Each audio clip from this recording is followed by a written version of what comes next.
मिरजेत टीसीकडून महिला सफाई कामगाराचा विनयभंग, आरोपी टी.के. नाईक अटकेत.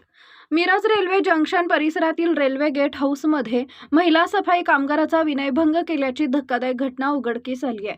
या प्रकरणी रेल्वेतील टीसी टी.के. नाईक यांच्या विरोधात मिरज रेल्वे पोलीस ठाण्यात गुन्हा दाखल करण्यात आला असून पोलिसांनी आरोपीला अटक केली आहे. पोलिसांकडून मिळालेल्या माहितीनुसार फिर्यादी महिला सफाई कामगार या दिनांक 15 मे 2026 रोजी सकाळी 9 ते 9:30 वाजेच्या सुमारास टीसी रेस्ट हाऊसमध्ये साफसफाईच्या कामासाठी गेल्या होत्या.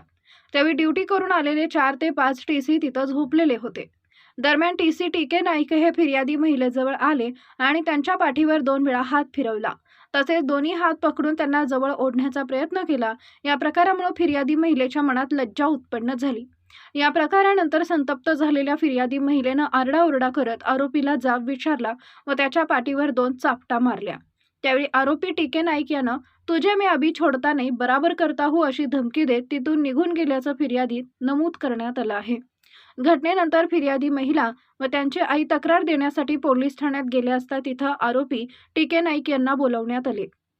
त्यांच्यासोबत आलेले टीसी रविकुमार यांनी "आमचे साहेब इथे येणार आहेत, आपण चर्चा करू" असं सांगितल्यामुळे फिर्यादींनी तक्रार तत्काळ दाखल केली नव्हती.